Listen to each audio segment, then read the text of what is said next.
Hi everyone, I'm Tam, and I'm back with another episode for my series of Why I Think It Is. Today we are talking about why truth rarely changes people. I've been hearing a lot of truth seeking and trying to find the truth and all this stuff.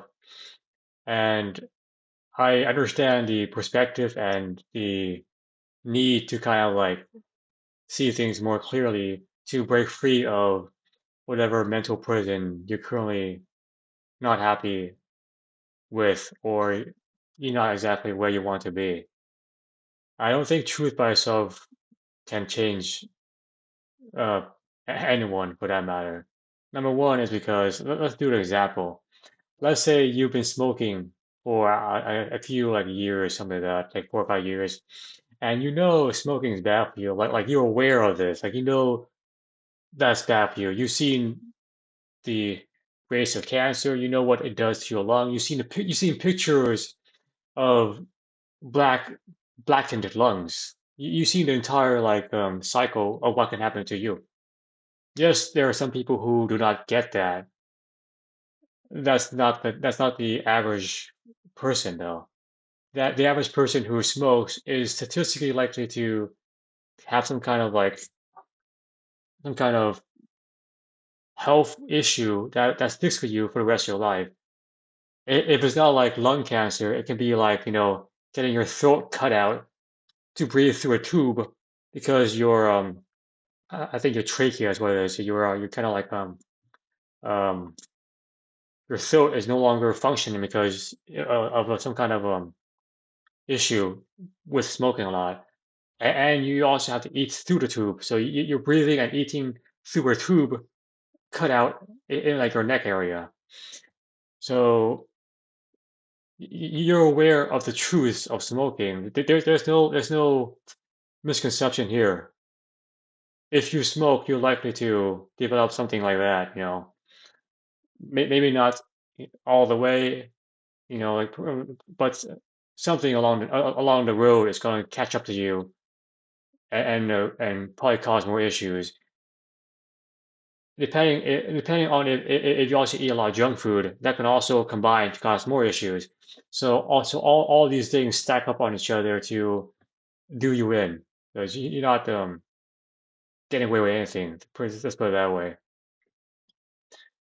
So even if you give somebody all the facts and truth, all the data associated with a certain activity, they still um can't like stop themselves because the reason why they started the activity was not to enjoy it.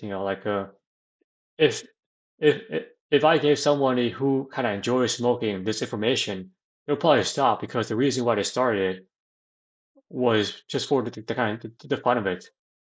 Fun lasts as long as there are no consequences, then it's reality. So truth doesn't really change people as it is.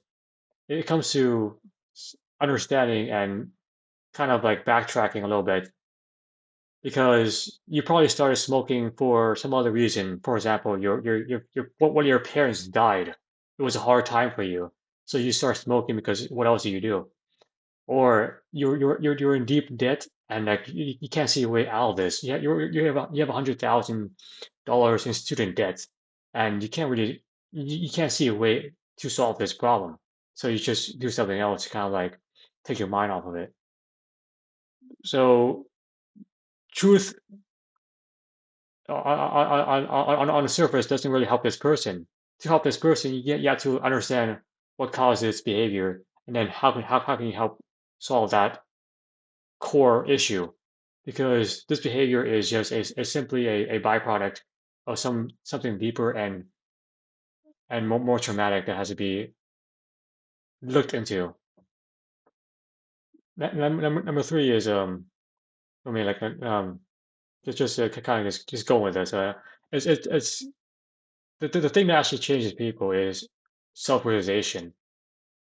Realizing that, oh wait, this is probably not healthy for me because I'm just doing I just smoke because I can't solve this issue or some other thing else.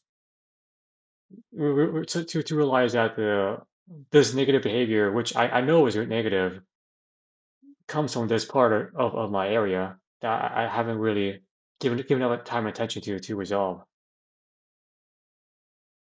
I can continue doing this and kind of just like going with the current, or I can like kind of like assess my situation. Okay, this is not good. I need to figure out why it's not working, and probably have to like put in a lot of effort to kind of change this current into something that's more healthier. You have to not be aware of it because you are aware of a lot of things. It's just being able to realize what it actually does to you. Self-realization is when you understand what your awareness is offering to you, and you take it for what it is. It could be negative, like perhaps your dad uh, puts you down because he himself was put down by his own parents for not being good enough to go to college. So now he's trying to take his issues onto you or something else like that. I mean, that's not a situation anyone wants to believe in. Their own family member trying to not necessarily do them wrong, but just like take things out on them because they can't work it through themselves. So now they're kind of using you as a way to work to work through some of their issues. I mean, like no child or family member wants to recognize that for what it is. However, the only way to get out of that, escape it to something better, is to actually recognize it for what it is. Some things are truly what they are. You may know what you may not believe it to be like that. However, most of the time it really is. You can take it with a grain of salt or no salt. It's still there for you to take. And unless you take it, you're stuck exactly where you are. And honestly, it's not really anyone else's, like issue because they also have their own issues to deal with too. And I'm pretty sure they also are in a similar situation where they see a red or blue pill. Like I forgot which one it was. I think the red pill keeps you in the matrix, and no, the blue pill keeps you in the matrix. The red pill helps you see reality. So the blue pill is just continuing as it is, kind of just not absorbing your self awareness to really realize your situation and position. Perhaps something is not working out for you. Could be inside your family, could be just school.